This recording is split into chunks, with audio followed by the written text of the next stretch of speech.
Mi gente, you already know who it is. It's Danny Limelight. And I need all of you to subscribe to According to Woods podcast on Facebook, YouTube, and all other platforms.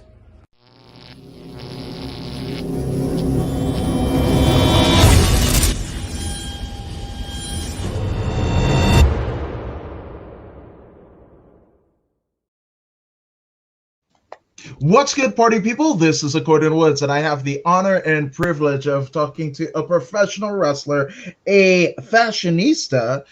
She is Visage. Hi. Visage, how are you? I'm amazing, thank you. Thank you very much.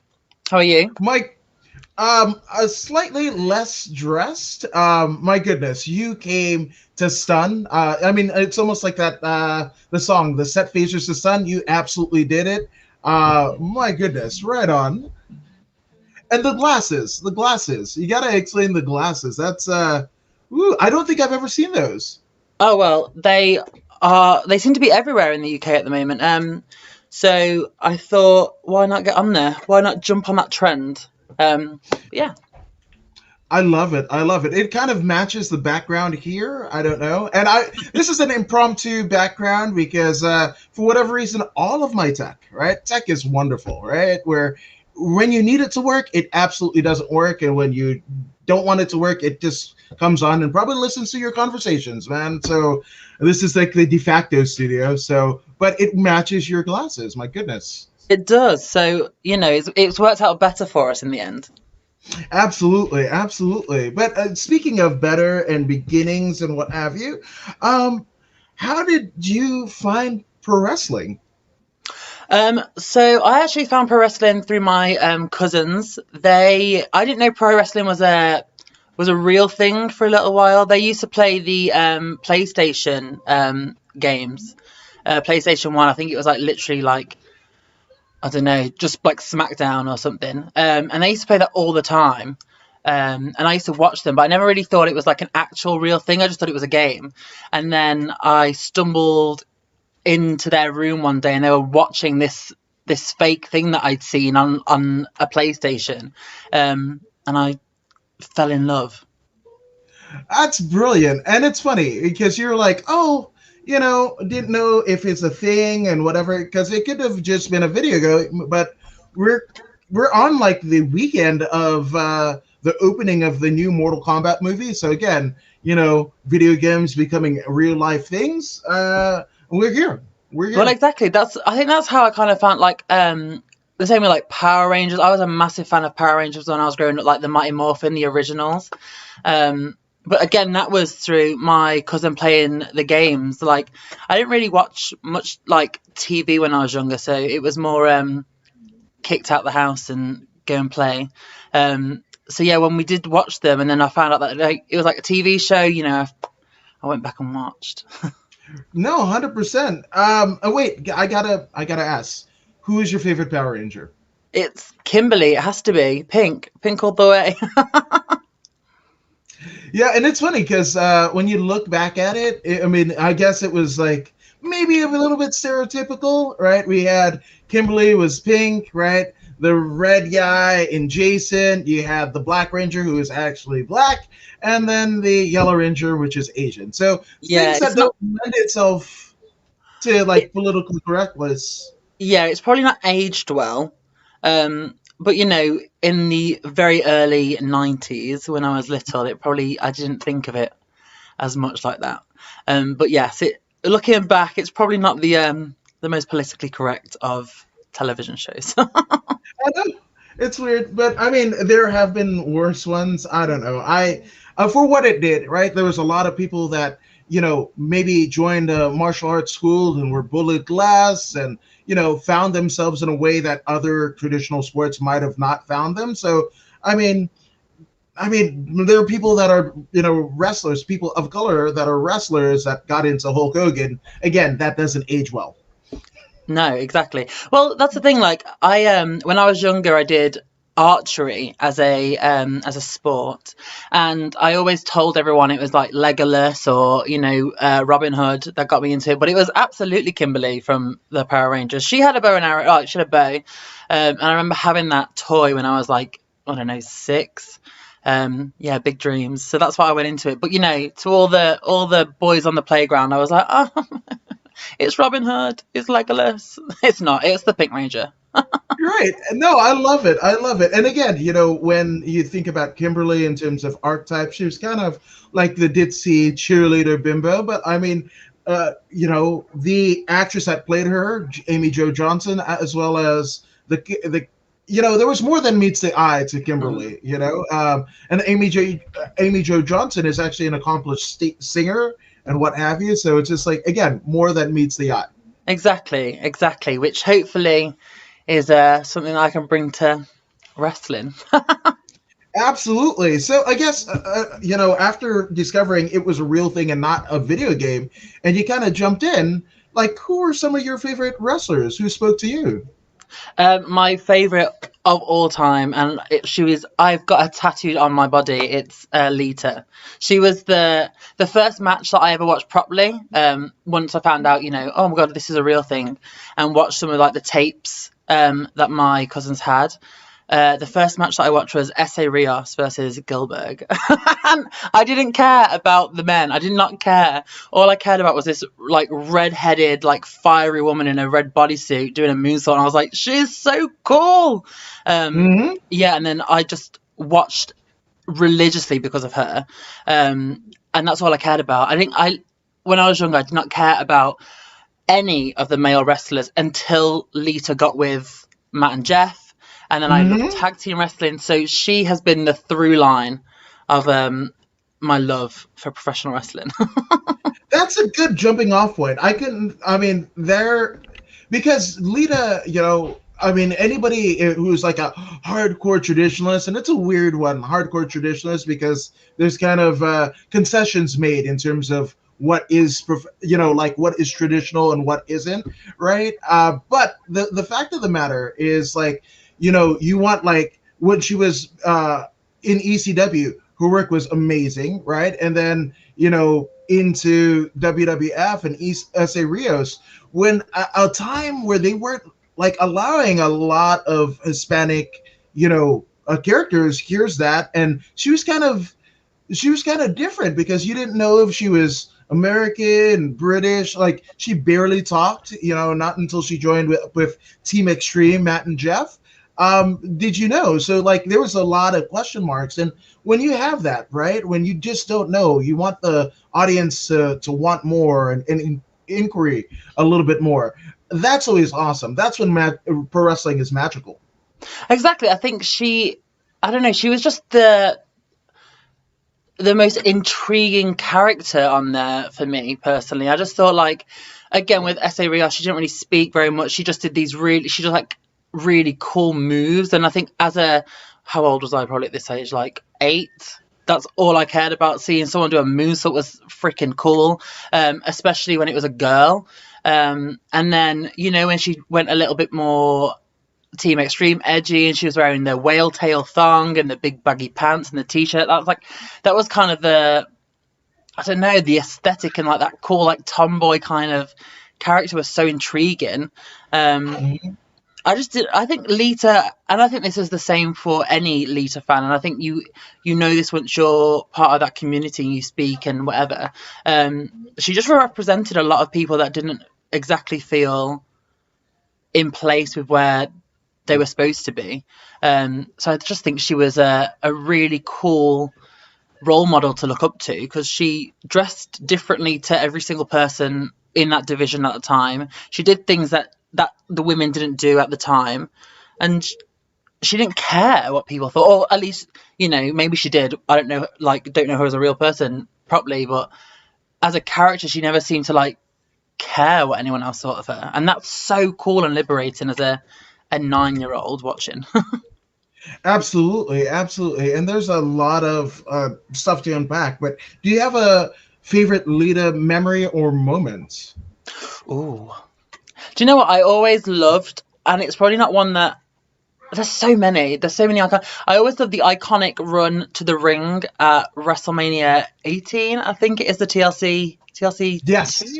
That iconic where she's in, like, the pink, like, I think it's like a pink cheetah print crop top and she's running to the ring and she takes the top off, and that's cool. But I also love the Lita Camrana off the steel cage with Christian.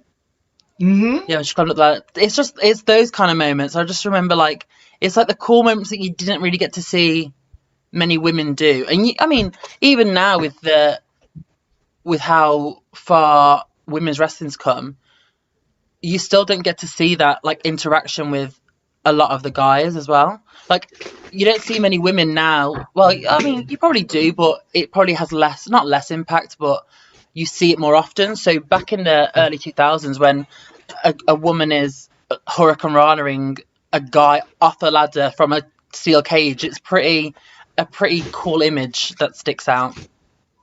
No, 100%. And, in terms of like fancy Ranas, there were some spectacular ones in that late 90s, early 2000s era that kind of get lost in the ether. Like TNA Impact Wrestling had Elix Skipper on the, six-sided ring cage and whatever. And he literally scales the cage and does a Rana right off. And again, nobody really talks about it. There's these like epic moments, and they just get lost in the ether because epic moments happen almost on a weekly basis. I know, and I just think sometimes, like, imagine how much I don't know how I'm trying to say this. Like, if social media was around at that time, and like, all like these gifable moments that everyone tries to have in matches nowadays, like how much would be so different in wrestling history, and how even more popular certain people would be. No, 100%. And it's funny because you mentioned about those gifable moments. Well, the GIF. Yeah, I'm not entirely sure which one to say. Given time. Yeah, right. But the thing about it is how much money is actually made off of GIFs versus the paydays that you could have telling a long-term storyline, the merch that you could sell, in an era where, again, just as wrestling is accessible, so are options to buy product. You don't have to. I have a Casey Owens shirt, and she's over in the UK. I'm in LA, right? And it's just wonderful. So, are you really sacrificing maybe the longevity of your career just to create a particular moment, and then everything else? Well, as Bruce Pritchard says, then the bell rang, and it's there's not much there. Yeah, it is crazy. I mean, you do hear, like, sometimes, like, backstage, or it'll be like, okay, but where's the gifable moment? And it's like, I mean, is that how we're going into these stories? What are we? I mean, it probably depends. I mean, there's probably plenty of people out there that are more successful than me that are just going for the gifable moments, and maybe that works for them. But in my term and my psychology wise of going into matches and shows and everything, I care more about the story than I care about 360 exploded cannonball or something. I don't care. I mean, we had Bad Bunny, and nothing. I mean, he probably was one of the best implications of a celebrity in WrestleMania or in wrestling in general. But I mean, when he's doing a Canadian Destroyer, it kind of dilutes the move itself. Yeah, I think I had a conversation with some friends about this, and I think, like, obviously Bad Bunny did an incredible job in that in that time, and that the story that he was given, and he brought eyes to WrestleMania that maybe didn't watch it before, and he did his job perfectly. But sometimes it's frustrating because it shows that not that anyone can do this job, because not everyone can, but it kind of opens the door maybe a little bit too much to show that it's more teamworky than maybe people know.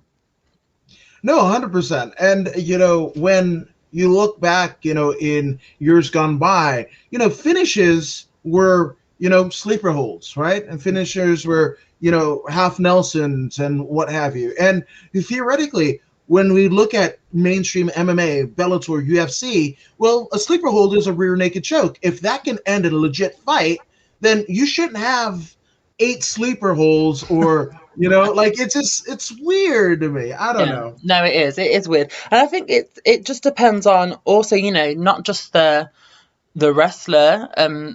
It also, people that book shows or produce shows. I mean, like, I have a very good friend that when he was working for Defiant in the UK, for a little while he was trying to get the small package over as a finish, and he did it quite well. In a lot of matches, he actually won a title with the small package. But then suddenly it was changed, and I don't know if that was, his decision or if that was a producer's decision, because it's not an exciting big move, is it? It's just, but it's a legit, you screw them up and there's a tight pin. But sadly that's not as exciting as a pile driver on the apron. No, 100%. And good friend Anderson North out of the UK as well says, I remember watching Lita do a moonsault for the first time and thought she was cool. 100%. Because she was like amazing, especially seeing like, if that was my first image, seeing like a guy do a moonsault was cool at first. I was like, oh, what was that? And then all of a sudden, 2 seconds later, here comes off this tiny red-headed lady doing the exact same thing, and I was like, oh my god. But yeah, no, she's definitely super cool. No, 100%. And that kind of prompted a bit of a votary of what you could be, right? Versus the expectations that you might have got at home or in the schoolyard. You got to express yourself in a bit of a versatile way that maybe wasn't apparent before, especially in mainstream culture. So what did that do for you as a youngin? Well, I think, growing up in Britain, it's not exactly, wrestling isn't, I mean, not back in the 90s. I mean, we have a very rich history with professional wrestling, but it's not, back then it wasn't the same as it is now. And it's not, we were very much more hold for hold or rounds, very much like how NXT UK are doing the round matches now. And we weren't doing American wrestling, and I didn't even think back then, obviously I didn't even realize British wrestling was a thing. I just thought it was an American thing, and we didn't have shows in England, and I would never see it unless I went to America. But yeah, so seeing this, like, not just Lita, but like this attitude around professional wrestling, and it was, the Attitude Era as well, so it kind of shapes you as a child. Yeah. So there was a lot of I don't know, I think Lita and the Attitude Era kind of gave me a out to not be so scared of who I am and how to express myself, and quite clearly that's followed through to my adult life. But that's it, and kind of figuring out that. I mean, I think that whether you're, 9, 19, 29, 99, I think that's, the minute that you stop trying to express yourself, that you almost have one foot in the grave, because it's all over. Like you've said, you're done with everything. You've stopped evolving, essentially, and that's always a hazardous place to be. Exactly. And I think, like, just the, that I think wrestling's very punk anyway, and Lita was, the queen of punk in my eyes. I just think that's such a powerful movement to get behind anyway.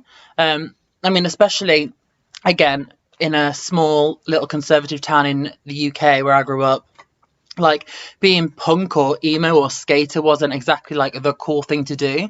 But, once you find that kind of tribe or that group to hang out with that gets you 100% or stick up for you, like, I would still, and back then I'd rather have just hung out with my very small, close number of friends that I knew I'd go to battle with, and they'd stick up with me, instead of, I don't know, try and be popular and play football. No. Yeah, it's not for everyone, right? So, obviously you're a child influenced by Lita, kind of got a whole new empowerment of self through this. And then at what point does it kind of occur to you, like, hey, maybe I want to try this, give this a go? Well, so my dreams when I was a child, I wanted to be a professional wrestler, an actor, or a real estate agent. Like, they were it. Again, I didn't think wrestling was a thing in Britain, and there was no way that was able to move to America at the age of 9. Real estate, again, I didn't really know how to get into that, but I knew that there was a drama club around the corner. So I did theatre since I was like probably like 8, 9. And that's what I thought I was going to do. You know, I went to a theatre school. I went to drama school in Liverpool and did my 3 years there, graduated, moved back home with dreams to move to London. I wanted to save money, move to London and become an actor and direct and everything. But obviously London's very expensive. So I stayed back home for a year to try and save up. And then just never ended up moving to London. But I was trying to find like acting or theatre groups or projects here in Nottingham. And then I just saw this sign for a professional wrestling show. And again, I still didn't realise that there was British wrestling. And I just thought it was like an American company that came over. Because, you know, the posters would always be like, American style wrestling or like WWE style wrestling. So I just thought, oh, cool, like that's fun. So I went to watch a show, and then I realized that every single person, like the announcer, the talent, all seemed to be like English. And I was like, oh wait, like this must be like there must be a British scene of some sort. And then I spoke to the guy that ran the school afterwards, and he told me to come down and give it a go. And then that was it, 5 years later, and I'm here.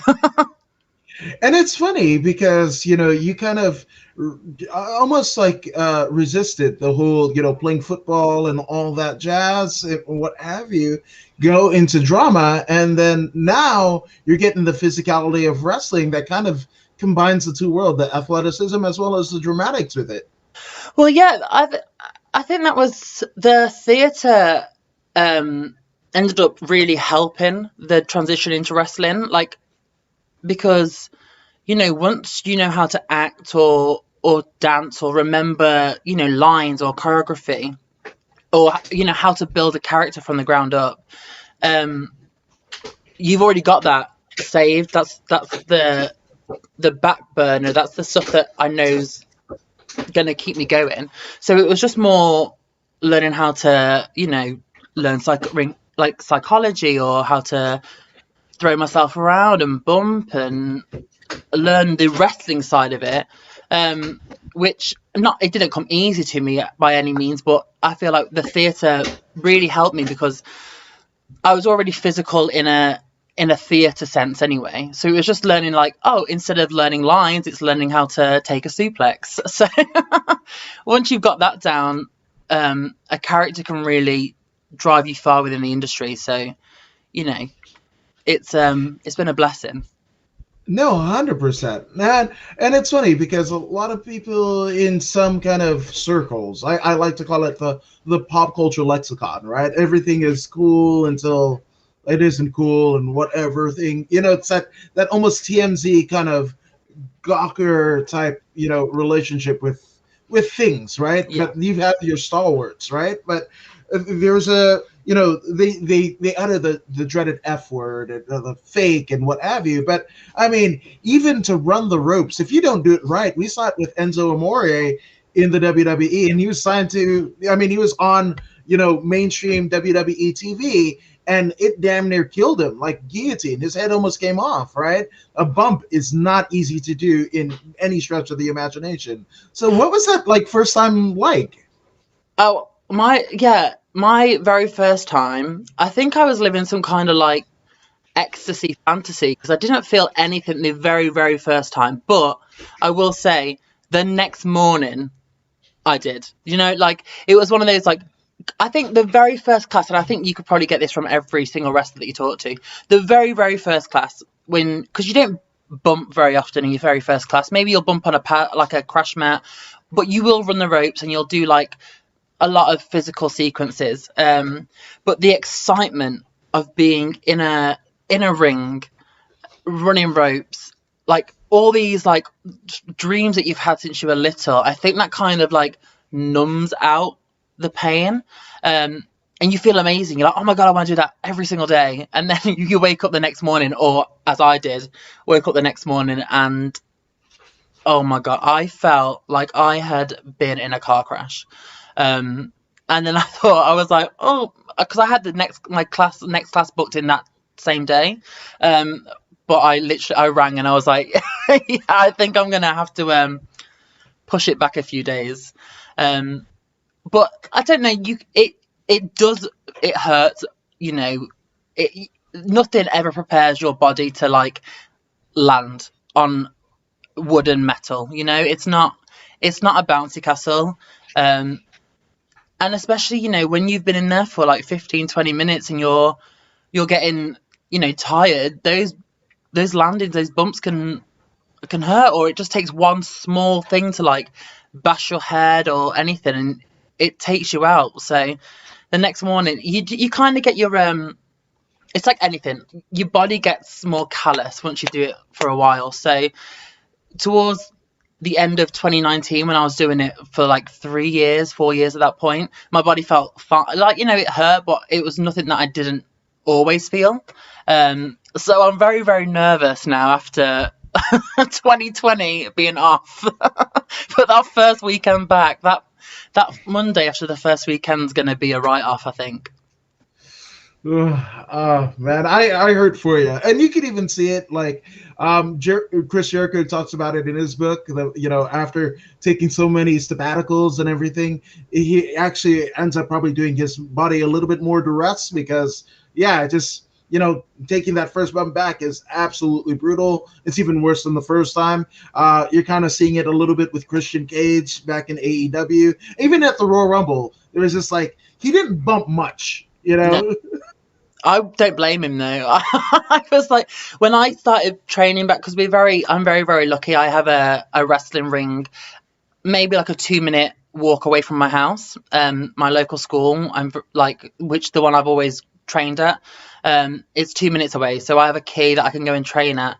So me and my best friend, who's called Kanji, if you've ever heard of her in the UK, we've been very lucky that we've seen each other throughout the whole of the world crisis. So once we've been able to start training again early, like this year, we have been, but oh my, I avoided taking any bumps for a good 6 weeks. I was like, no, thank you. And even then, those first ones were like, oh well, we'll do like a front bump, or we'll do something small, and then work our way up. But eventually, I think Kanji was just like, right, let's go. Let's stop prattling about and let's just go for it. And I've never talked to her since. I mean, theoretically, everybody needs that friend. They give you that one list, little kick in the ass that kind of prompts you and propels you into, unseen heights. But then while you're doing it, it's like, you motherfucker. Oh yeah, absolutely. And she is definitely that. If anyone that's watching, if you've not heard of her yet, honestly, go and check her out. She is the hardest working person I've ever met, and she goes for this wholeheartedly. You can find her literally on the network as well, or on Peacock, whatever you guys can find it on now. Just go like all the latest Progress wrestling. She's on that. She's honestly, when you find her, you'll love her. She's incredible. I love it. And to put somebody over, I love it. That's one of the many things that are brilliant about you. Now, speaking of things that are brilliant, did you have any kind of preconceived notion of where you were going to go or what have you? Because I mean, Don McGuire wants to know, how hard is it to be expected to grow in wrestling? Did you have any kind of like growth spurts or growth things happen, when you first started training? Yeah. Well, I think not knowing about British wrestling at all when I first started really actually helped me, because I was never scared to just like talk to anyone.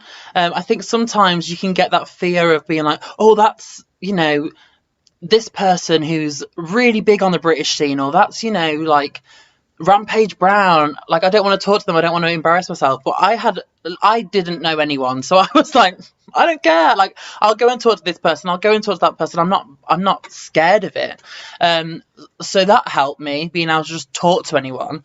And then also driving, I mean, these aren't like, it doesn't sound like this is like anything that's going to help you with wrestling, but it honestly really does. So when I first started, after about 6 months of training, I started having matches at my like academy school, my academy, which, you know, is pretty quick, but again, with the theatre background, it kind of just made the process a lot quicker.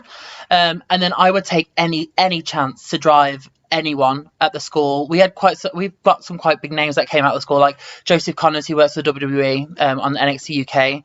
He is a friend of mine, and he was someone that was still working with my training school at the time. Gabriel Kidd, who's now over in Japan for the Young Lions, he was over there, and Styx, who's also a big name in the UK scene. They were at the school that I trained at, so they would always need lifts to shows, and I would always volunteer. Like, I was the first person to be like, oh yeah, I'll take you, I don't mind, like, we'll drive 6 hours and I'll watch it, it doesn't bother me. But doing that regularly for like a couple of months up until like my year anniversary into wrestling, it got me, you know, in the car with them to listen to their stories and get introduced to people that I would never have met so quickly, like promoters and bookers and producers, and other talent, like other people that trained at different schools. So getting to do that and getting to know these other people through my friends, was a massive blessing, because then whenever people needed an extra person for a show, even if it was just for like a scramble or a catch team or a crew, or to have a 2-minute opener match, like, they always vouched for me, or someone would always recognize me from another show and would give me a chance. And that helped massively, because once I was able to get out there and perform and show what I could do, I would then inevitably get further bookings. But it's just that leap of faith to be like, I'll do everything, I'll do it, I don't mind, if you want me to take a punch to the face in the crowd, I'll do it, I don't care. Like, it's just going and traveling and talking to as many people as you can, because the more people you know and the more people you're friendly with and you can help along the way, the more opportunities you're going to get back. No, 100%. And that's exactly how here in the US, the territories, and, you know, wrestling kind of existed. And that's where the lessons came from, is those car rides and, you know, getting the opportunity. Maybe you'll ref one night, maybe you'll be a plant the other, and what have you. And you just never know. And that kind of evolves into, you know, before the show, taking a couple bumps here and there, and voila, full-fledged wrestler in about a year's time, if you haven't quit already. Yeah, exactly. I mean, the amount of even from not wrestling, like just traveling to shows with, you know, taking my friends to shows when they were way more accomplished than me. Like, I got to sit with people that now within the wrestling industry, you know, and where I am now, I'm like, that was such a incredible honor to have been able to like sit with people. I remember going to a Progress show once, and I was sat with, and I think this might have been like a year and a half in or 2 years in, so I knew the people that I was sat with, but never in my life did I think I'd be like able to sit with them and like watch a show and discuss with. But I was sat with, like, I think like Will Ospreay was right next to me, and I'd met Will a couple of times, but never like, you know, sit down and talk to him. And he was just watching the show because I believe B was on the show. Yeah. And he was still touring in Japan, so he wasn't really wrestling in the UK at this point. And we watched the whole show together, and he was just talking about psychology and how like matches were going, and I was like, this is like insane to me at like 2 years in, that I was able to like just sit there and listen to him talk, and then go backstage and talk to like Keith Lee, and it was an amazing experience. So I'm very, very lucky and excited to have been able to have those chances so early on.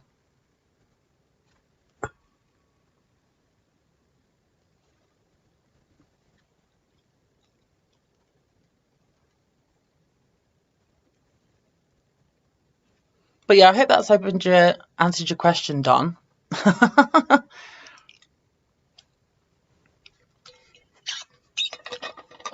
Woods, where are you gone?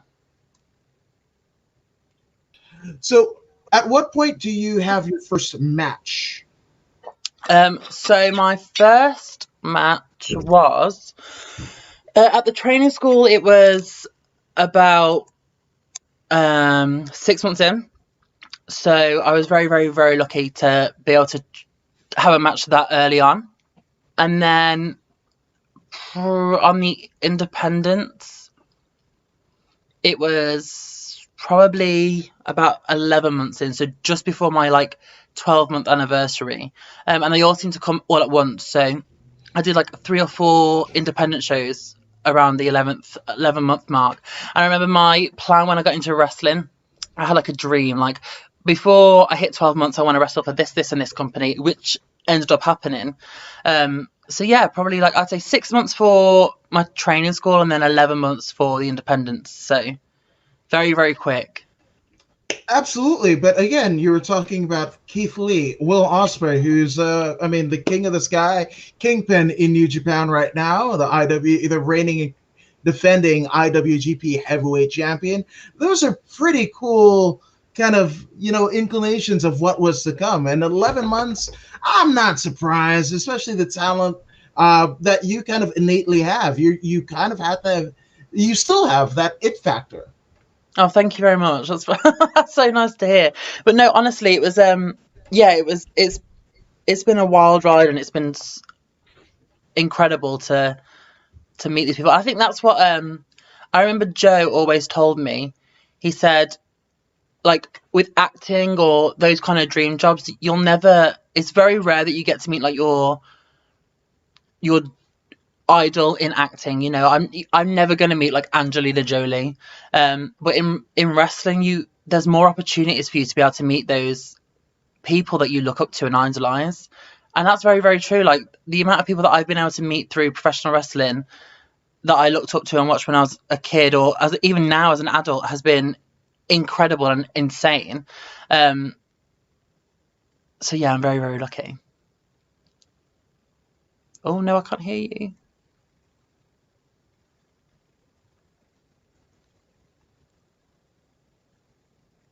Can you hear me? Yay! Yeah, absolutely. So, what do you remember your first match, and where was that? Yeah, my first match was so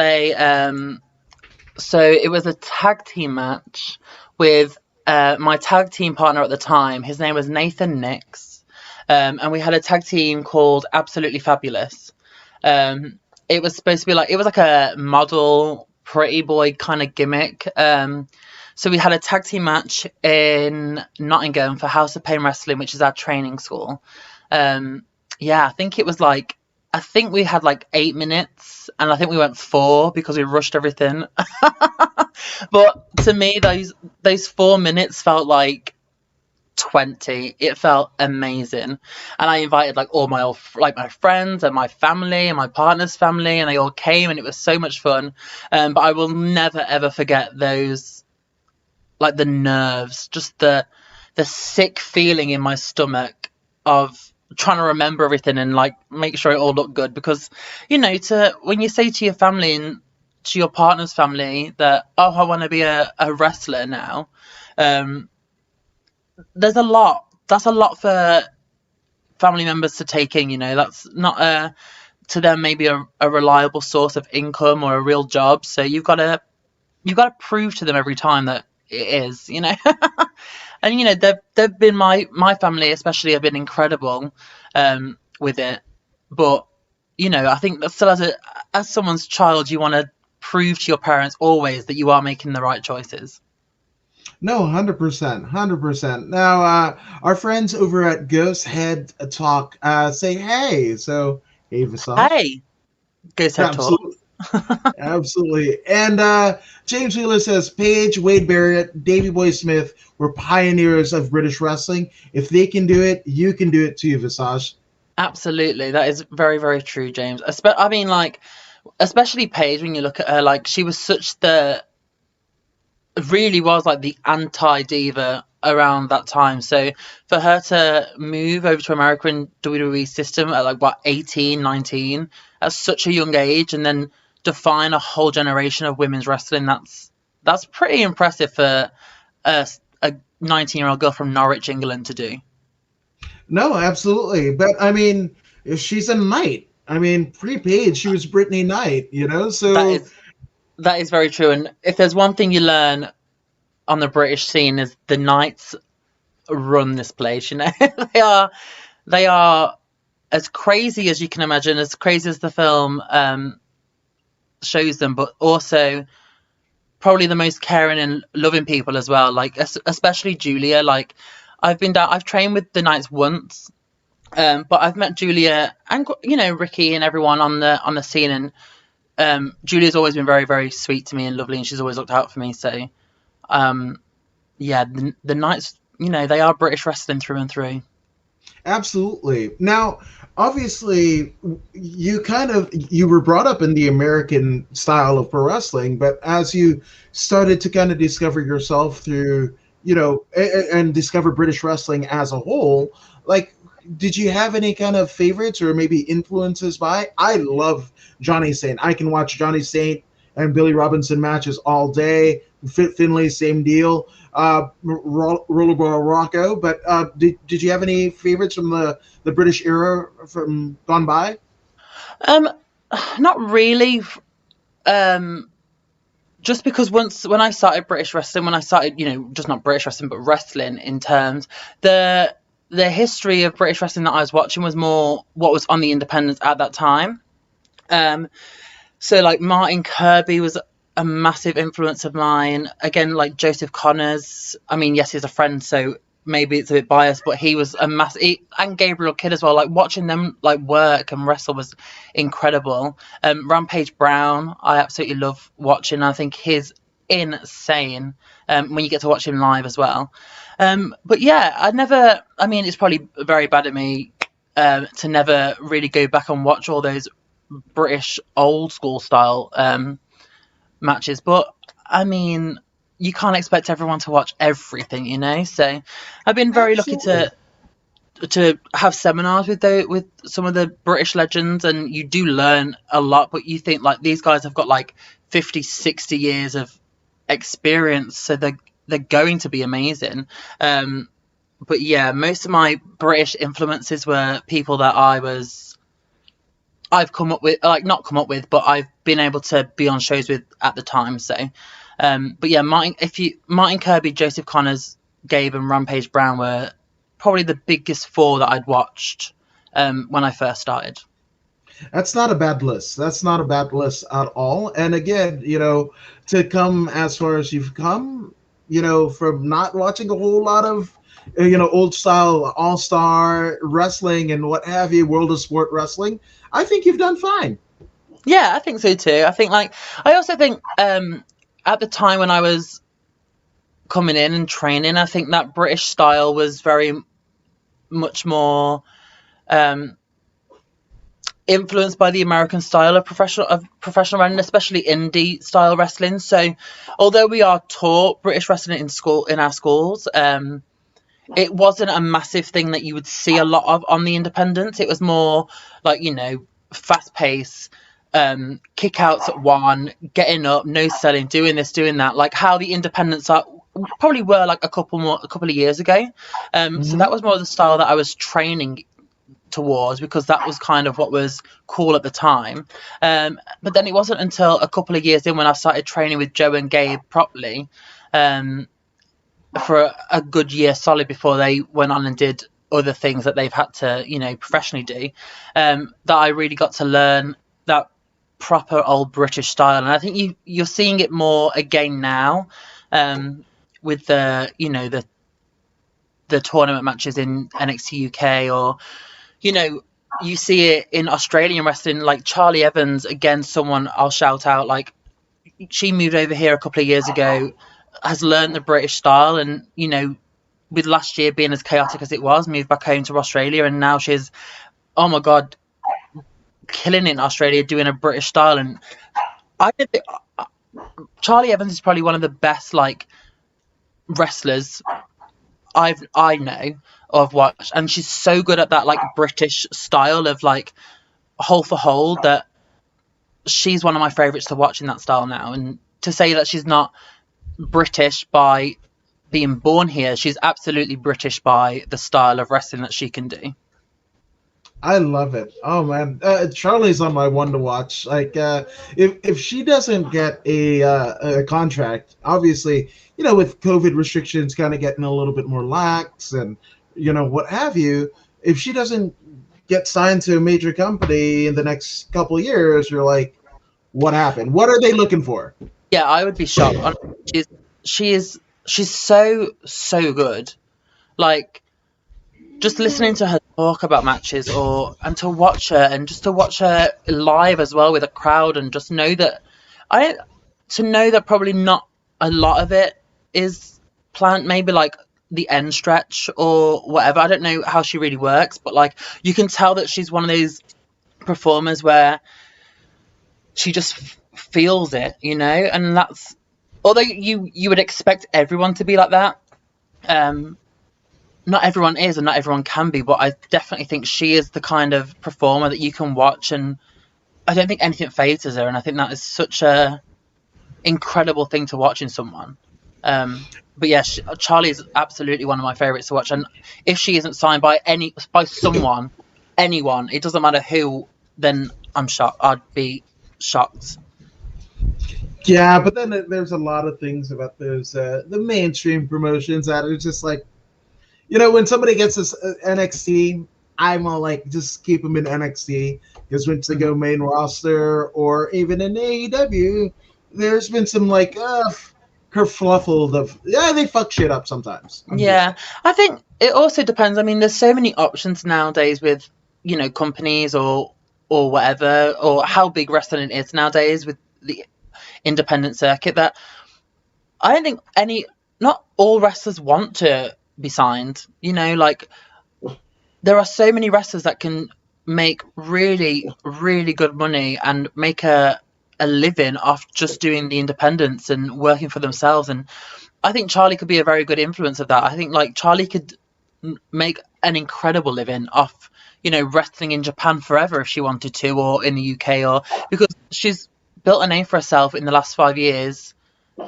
in the UK, or 3 or 4 years, however long she's been here, that, and she's killing it back over in Australia now. And as soon as the borders open, and as soon as British promoters can bring imports back in, Charlie will be first on the list. She absolutely will do. I love it.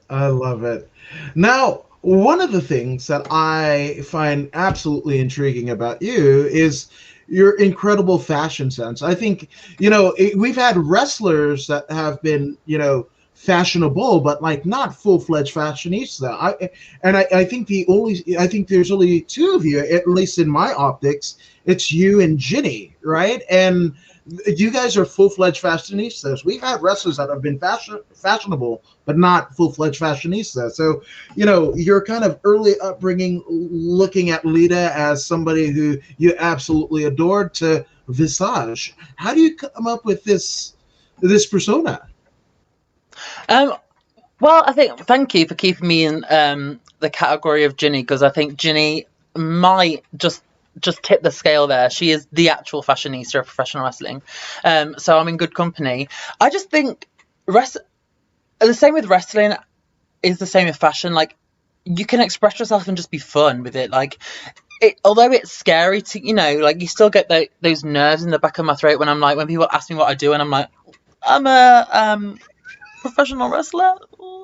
It's the same with fashion sometimes. Like, it would be so easy just to wear like black jeans and a black t-shirt and go on, which is again very fashionable, and if you want to do that, all for it. But I just think it's sometimes exciting to throw on like a flamed glass and a beret and a two-toned wig, and go out there and just look different to the people that you're surrounded by. And I think influence wise, I always found that 90s fashion really, like, again, going back to Lita, that it was cool, those big baggy pants and the whale tail and the crop top, and these glasses are probably like massive in the 90s as well. And I just thought it was so cool. And growing up in like a small conservative town when I was really young, it was you didn't get to see that. So, when I moved to Liverpool for university and Nottingham afterwards, they're cities, you're surrounded by so many different people, and the queer community is such a massive impact in my life that no one in the queer community that I know of is scared to embrace themselves. And because I think when you're within that community, you get bullied so much when you're younger that what's another guy shouting something at you when you're 28? Like, you've heard it all before, so nothing's gonna harm you or hurt you anymore. So why not wear whatever you want? Like, it doesn't matter anymore. No, I love it, and that you wear, the flag of being a proud member of the queer community, boldly and proudly, and I think it's amazing because I shudder to think there's, somebody who's young who might grow up in and maybe even the same town as you did, when you were younger, and not really feel like themselves, right? And need almost like canary in the coal mine, a votary of like what I can become. And that's why I think it's amazing to kind of feature you. And it's funny because there are times, we were talking about the Power Rangers earlier, where some of the stuff doesn't age well, and that's wrestling included. There's some stuff that you look back now and you're like, oh my gosh, that's a gas. But one of the things, like, even like as a masculine, like, lucha, Mexican tradition, they've had exoticos forever. Cassandro, there's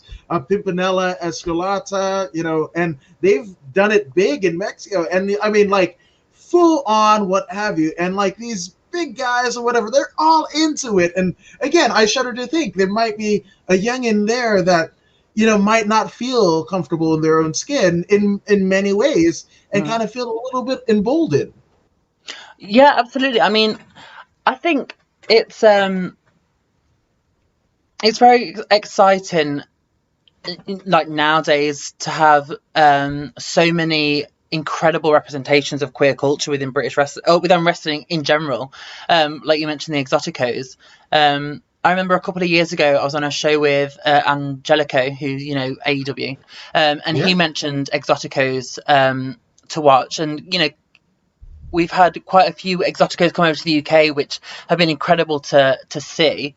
And just to see that style, and like you said, in such a hyper masculine sport, or sports entertainment, as we're so fond of calling it nowadays, it's exciting. And I think I've said this before in other interviews and podcasts, like, wrestling has borrowed a lot from queer culture in general anyway, with characters or storylines or whatever. So now it's amazing to be able to tell those stories, or to see that community represented by people that should be representing it, like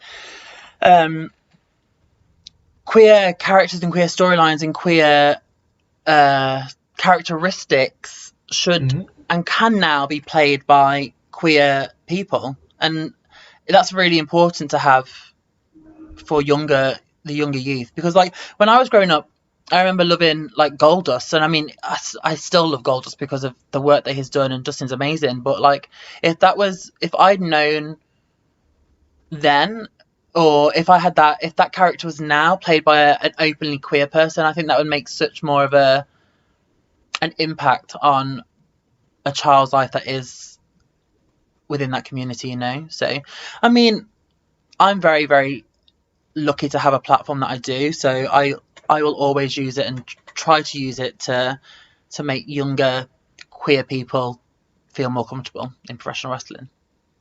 That's amazing. And again, I didn't even think, yeah, of course, Goldust, right? And I think Bret Hart maybe characterized Dustin pretty well, where it's just like, he plays this flamboyant character, but he's a straight-laced Texas, warm-blooded male, right? Yeah. And it's just like such a dichotomy. It's such a dichotomy. But that was media kind of has that deal. No matter how forward it purports itself to be at times, right? Like, there's Asians that were maybe paid by Anglo folk, or same thing. It's weird. Like, it's kind of there, but it's kind of not, right? Yeah. Like, so I think it's weird.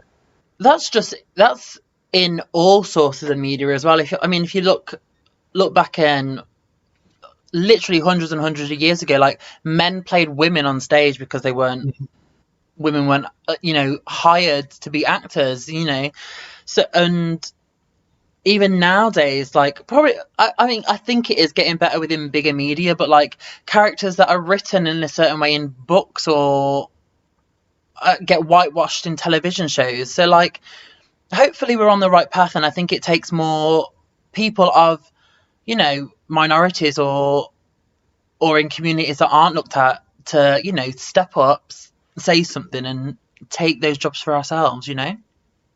No, 100%. And again, it's for everyone, right? Yeah. That's what I like to think about. Is it's for everyone. You don't have to have a certain amount of like constructs, whatever, No. political, religious, whatever. It's all out in the open. Heck, we live in a time where, a lot of people were talking about WrestleMania, the past one, WrestleMania 37, and it being rained on as almost a comeback for God for taking the dive with Shawn Michaels against Vince and Shane back in 06. I don't know if that's true or not, but that's fun to think about.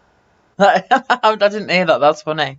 That is very funny, actually. That's that is only. Thank God for Twitter. I think sometimes it can be such a powerful tool, but also so stupid. But that's the internet in general. It's just like, I'm going to put myself out there. My timeline on any given social media is podcasts and dumb shit dad memes. That's just, that's it.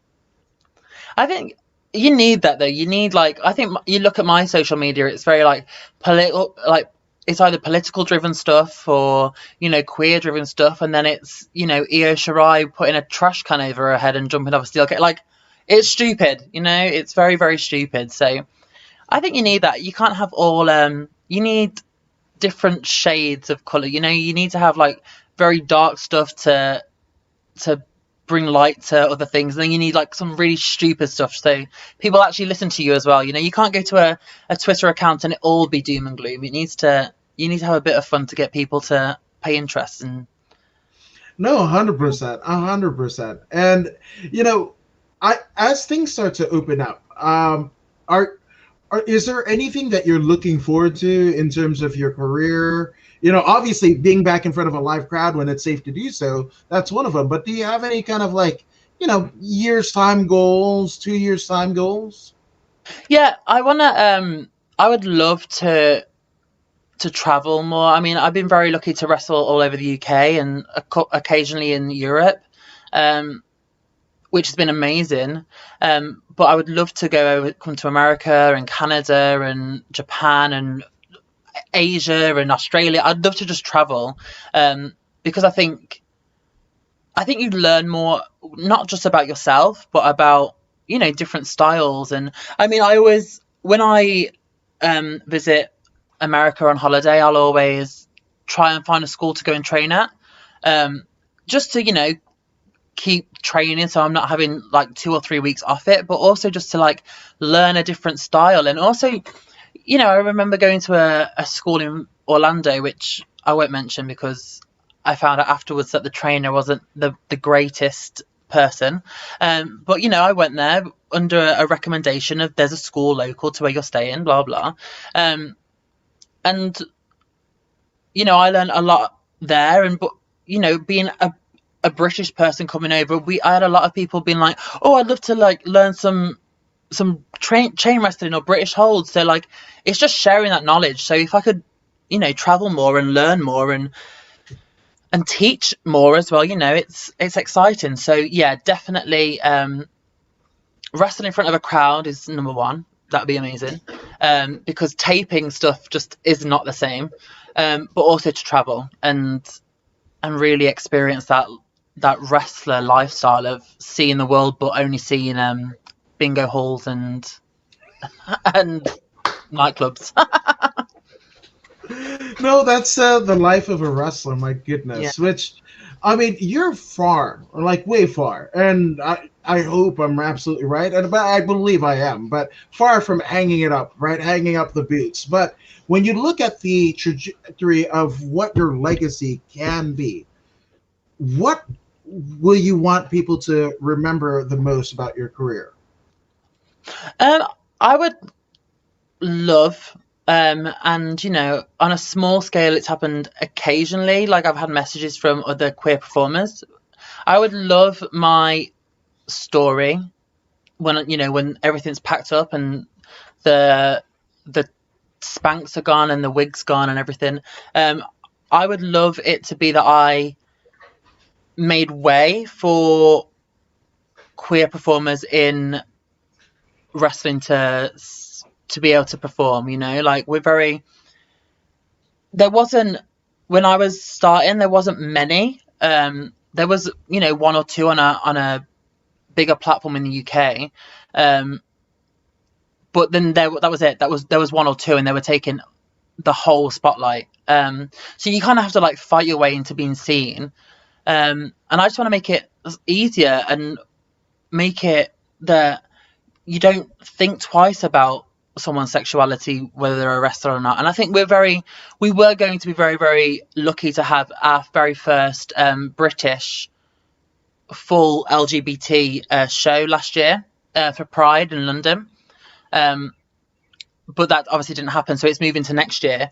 But yeah, it's just exciting to have a whole card of queer performers. I mean, I know there's quite a few in the States that have been able to do that with like Effie's Yes. show the other week, but we've not had that in Britain, so it's very exciting to have that now because there are so many of us now, and that's what I want more of. I just want eventually one day when I've finished to be one of those like top names in pioneering that, like, oh well, there was Jack Sexsmith in Progress, and there was Visage, and there was this person, and there was Priscilla, the Queen of the Ring. Like, I want to be in that top 5 of pioneer queer performers in the UK, and hopefully the world. I want them all. I want it all. Yeah. Why just the UK? The world Yeah. should have you. I think it is absolutely vital, especially again with as many places to access professional wrestling. Oh, the world is your oyster, my Yeah. dear.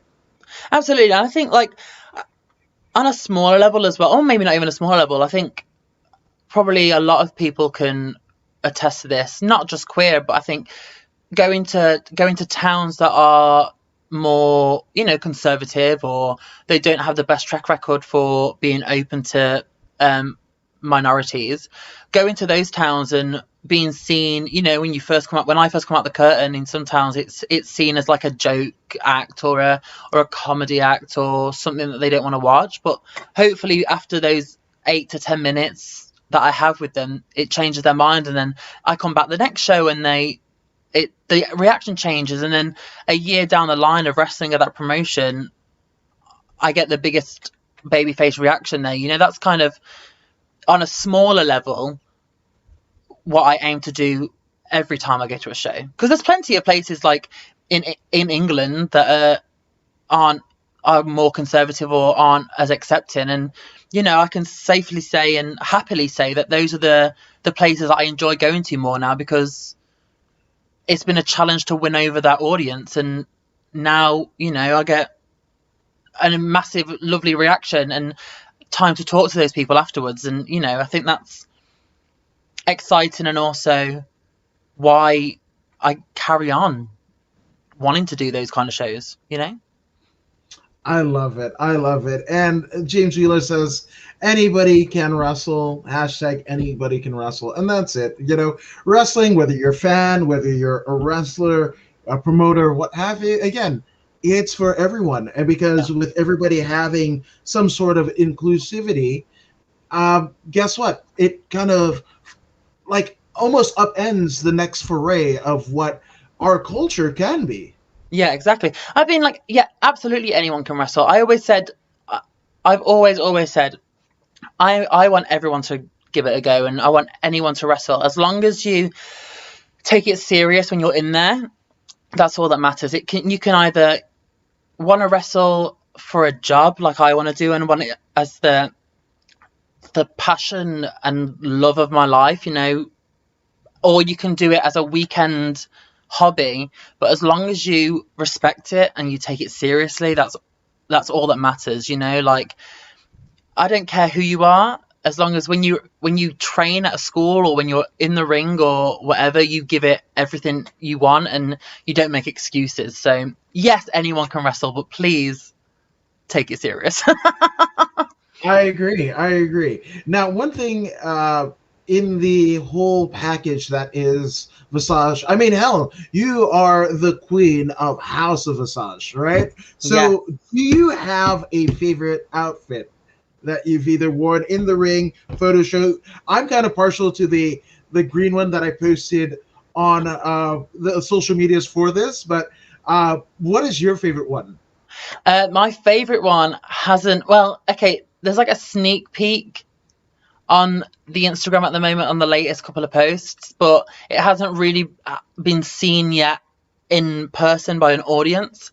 But that's the new like black and white contrast gear that I've got, made by an incredible gear maker in the UK called Kaylee Fabe, wrestling gear. But yeah, that's the new. I don't. It's really looking back. Like I was looking back through gear recently when I was talking to Kaylee, and you can definitely see like this transition of like just confidence in the character and confidence in myself as well. Like when I first started, it was black long tights with no like real excitement to it, and then it moved to like these blue like Mickey James kind of mermaid-esque gear, and then it went to like just a black like Visage like t-shirt with some denim cut-off jeans, like booty shorts, which is probably like more like Defiant that time. And then it went into that green one that we're talking about now, the poofy skirt and the crop top. But that was for it. It also just changes on the gimmick. I mean, the Visage gimmick is Visage. It hasn't really changed that much, but like the moniker of it all being like the supermodel of the world was the black gimmick, or the mermaid Mickey James gimmick. Like that was the supermodel character kind of Visage.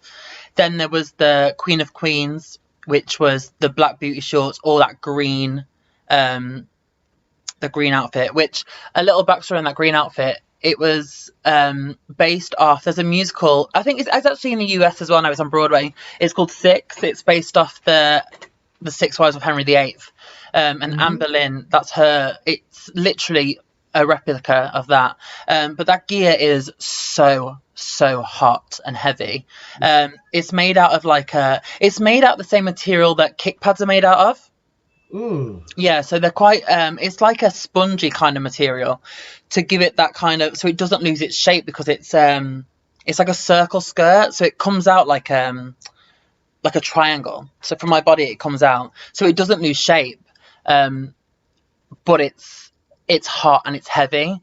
So it looks amazing. It really does. But once when you're in there for 12 minutes, you're like, oh my God, I picked the worst outfit.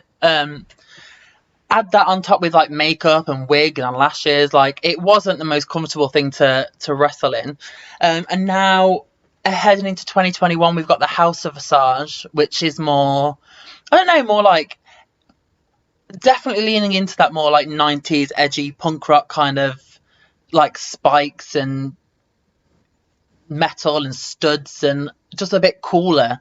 So yeah, definitely the new black and white stuff that I've got, and many more colors to come, I can promise you that. Oh, I love it. Yeah, colors. It's beautiful.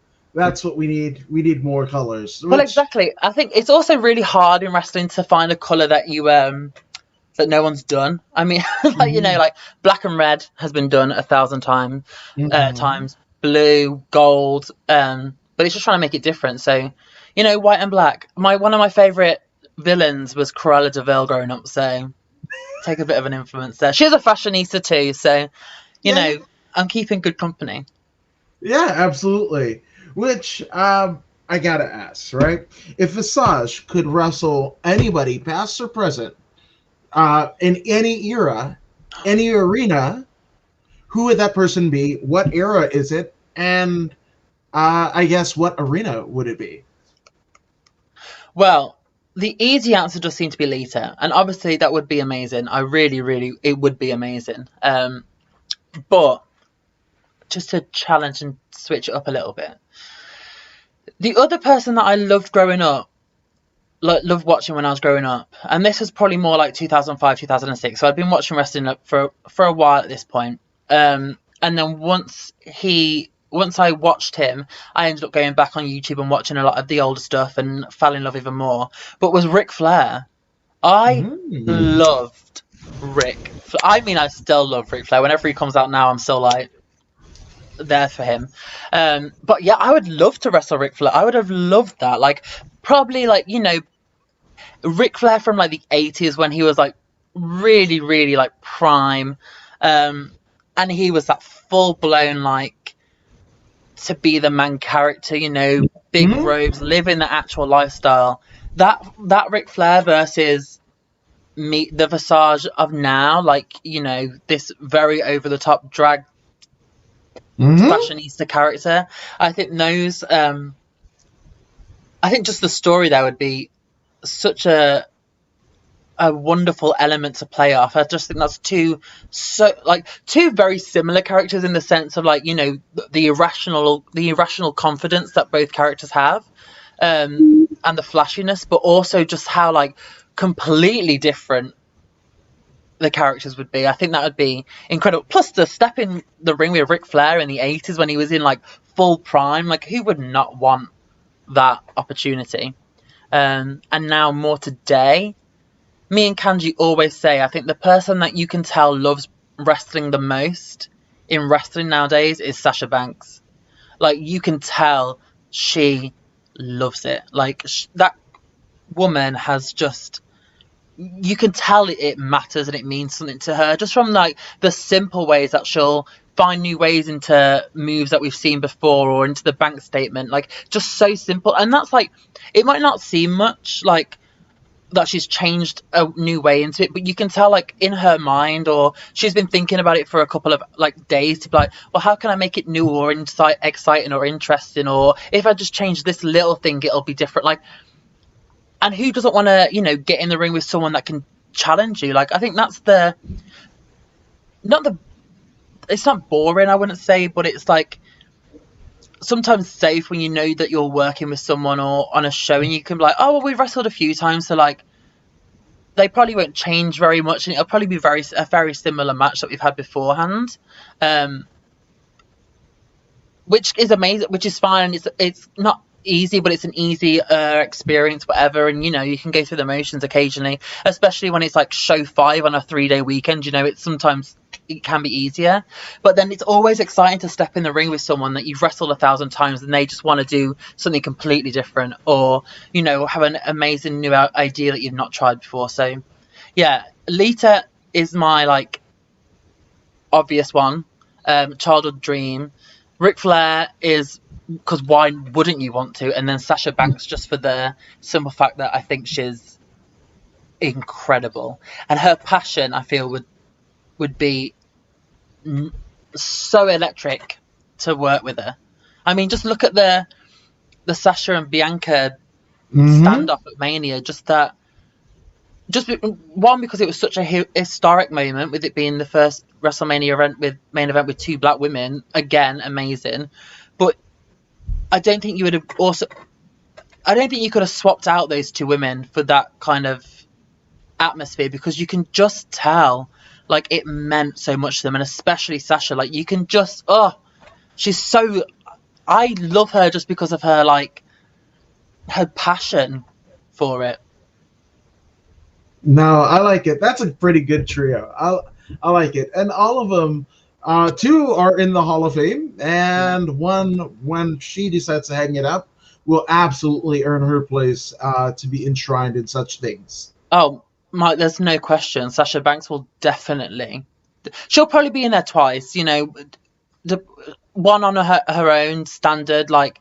But then if they do the four horsewomen, which they seem to like to do now, is introduce fractions and tag teams and get Hulk Hogan in the Hall of Fame 65 times if they can. Like, it's very so, but hey, it's Sasha Banks. She deserves, if she wants to be in the Hall of Fame 65 times, she can be. Yeah, more power to her. Now, obviously, Visage, there have been a lot of people, both professionally and personally, that have helped you become the shining star that you have been and are continually. So let's get some shout outs out of the way. Yeah, absolutely. Well, I don't think I can start without saying thank you to, like, shouting out Styx and Joseph Connors and Gabriel Kidd, because, like, Styx is and still is the head trainer and owner of House of Pain in Nottingham, and that's the school that I've always trained at from when I first started. So those three are probably the people that have taught me the most, in the sense of, like, actual wrestling. Like, Styx was my very first teacher, and then once I got into the independents properly and started traveling more with Joe and Gabe, they invited me into their training circle, which has been incredible. And we've had, through like their connections and their friendships, I've been able to train with a lot of amazing people, like Spud was over before his transition into WWE. He was in the UK for a little while, so I was able to learn under his tree. And honestly, he is so incredible. So yeah, even like bloody Maverick, Rockstar Spud is forever what I'll know him as. He was incredible. Like, he would always, it was someone that when I first met, I was like intimidated by a little bit, because I was like, oh god, I don't know how he's going to react. But he fully got not just the character, but he fully got everything, the reference to dreams. And he really was always there with like encouraging words, or you can do it, blah blah. So yeah, Spud as well, I suppose. Obviously Kanji, not just because she's my best friend, but like I said earlier in the interview, she has that love and passion for it, just like how I see with Sasha. I think like I will eat my own words eventually if this doesn't happen. I will eat this beret if it doesn't happen.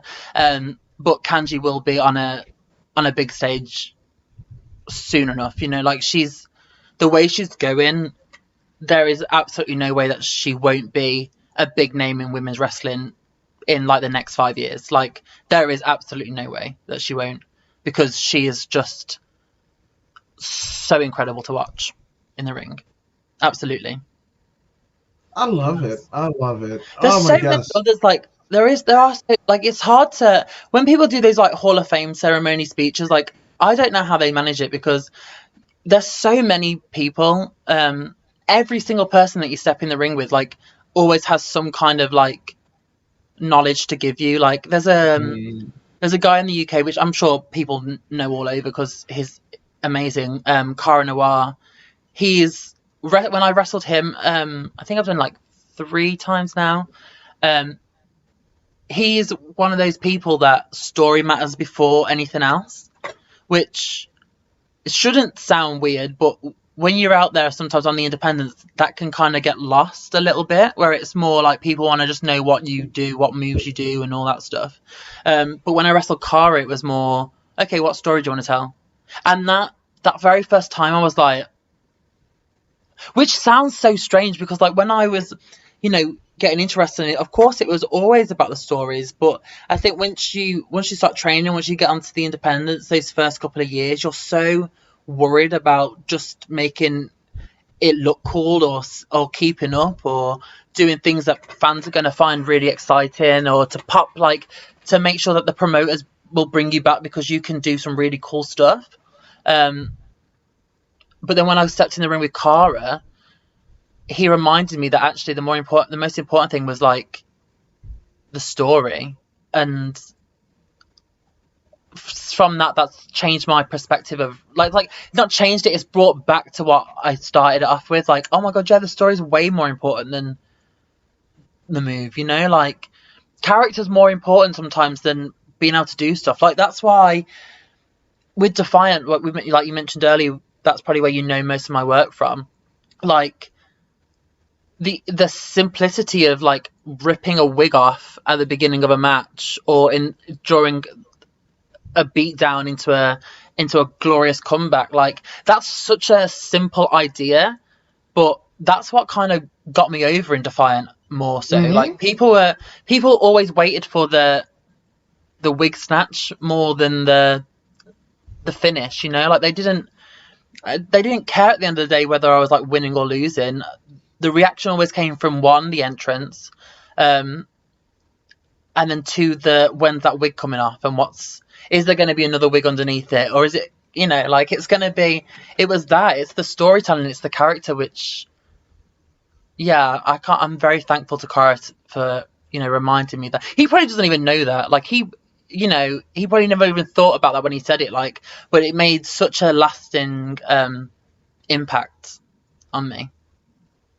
And actually, there is one more, and I will say it to like not to keep going on, but there's two more actually. Sorry, but they come in. I can think of it like Mia Yim and Melina have been massive like influences and guides for me. I was lucky enough to meet Mia at a UK show. She used to train. Oh.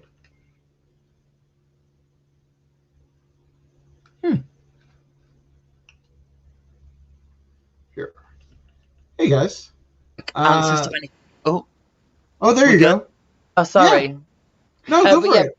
So yeah, I was able to meet Mia at a show, and we got talking, and she noticed something in me, and we, you know, swapped details, and we've been able to, like, she's always been a real massive guide on my career, and I can always send her messages and talk to her. And she was the one that would, like, before 2020 happened, she was giving me like companies in like America to like get in touch with, you know, to maybe come out there.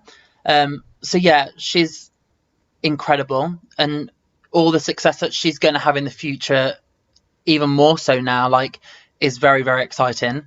And I'm so happy for her. So hopefully one day we'll be, you know, in the same company together, wherever that may be, you know, hopefully we're together and she can give me more guidance. And then and Melina too, like Melina was one of those ones that I watched growing up and was like, oh, she's so cool as a character, like she doesn't care, whatever, you know, she's really, really cool. And then we got to meet on the Independents, and then one day randomly she messaged me saying she was coming back to the UK, and I was like, well, if you want, come and stay with me. So she stayed here for a week, and it was just like the most surreal surreal but amazing experience to have like someone that you watched and idolized as a child, like as like a young teenager, sleeping in like your guest room being like, oh my god, this is so cool. Like I get to like talk to her about like all of her experiences in wrestling, or like she came to watch me like at a show as like just as a friend to like watch and support. And then she ended up doing like a ref in one of my matches, which was cool, and we got to do like a spot together, and it was so in different ways those two women have been incredible influences. Like Mia and Melina I would count as friends, but Mia was more like, you know, business wise, this, do this, contact these people. And Melina was more like, do you know what, let's just enjoy it, I'll give you like stories and I'll give you advice, but let's just get to know each other and enjoy this experience of being together for a whole week. So yeah, those are the people that have influenced me, and I don't know, made my wrestling journey way more exciting, I suppose. I love it. Oh gosh, and could there be better? No. Which I think this is a cool way, because usually my wife, I mean, she watches, but never in the comments, and she says, love Visage, love the passion and interview. So that you went over on my wife. Yeah, she putting you over. So thank you, Visage, for that alone. Because I know when she comments that, I mean, it's never happened before. This is a first, and that Go happens on, because of you, Mary. darling. I love Yes. that. I love Mary. Go on, Mary. That's always the way it seems to be with. I've always get at shows, especially with Defiant as well. When I first started there, it was always, oh, my girlfriend loves you, or my wife loves you, and it would always be the women would react really, really loudly, and then slowly, like the boyfriends would be like, you're. I won't say this, but like, I really like. I love you too. Like it's kind of really funny. Like it's always the wife or the girlfriend or the date to get in that I've always got in there with. But I think that's really funny. I love it. I love it. So obviously, love you. And for the record, Mary, I found her first. So I'm just saying, I was a fan of Visage before.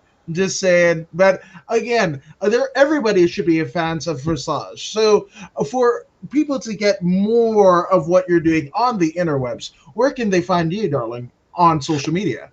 So Instagram and Twitter are my main two that I always use, and it is just at Visage Wrestler for both. So yeah, find me there. Drop me a comment, message, or anything, and I'll get back to you as much as possible. And hopefully, I can see you one day and Mary one day in person in the States when I hopefully come over and wrestle. Oh, I'm telling every promoter in North America and beyond to book it. Book Visage, please. Because that is our friend. We need Visage here in America. So that's a Canada too. I'm throwing them in there too. Yeah, come on, book me. Absolutely. And one more comment, and just hop. Yeah, House of Pain Wrestling. I'm guessing that's what Marshall means. I believe so. I want to believe so too. Yeah, absolutely. Now, again, Visage, thank you for taking the time out to speak with us here at According to Woods. And thank you guys for joining us here at According to Woods. And if you haven't already done so, go ahead and like, share, and subscribe to the According to Woods podcast on Facebook, YouTube, and Twitch. Visage, you're subscribed to the podcast, aren't you? Absolutely. And I'm going to come back. I'm putting out there already. I'm telling you right now, I'm coming back. Whether you want me or not, it'll just be me and Mary. Yes, we can get up to 7 people on this damn thing. So I mean, we're gonna push the limits, damn right. Exactly. Come on, Mary, come and talk to me next time. Yes, absolutely. And she says, "Yay!" #book Visage. Yes. See, Mary's spoken. Mary has spoken. I'm just saying. So again, thank you for joining us here. And if you don't believe me or Visage to subscribe to the podcast, I don't know why you wouldn't. But guess what? Here's also Pro Wrestler Zeta Zhang to help convince you. Hey, this is Zeta Zhang. Make sure you subscribe to According to Woods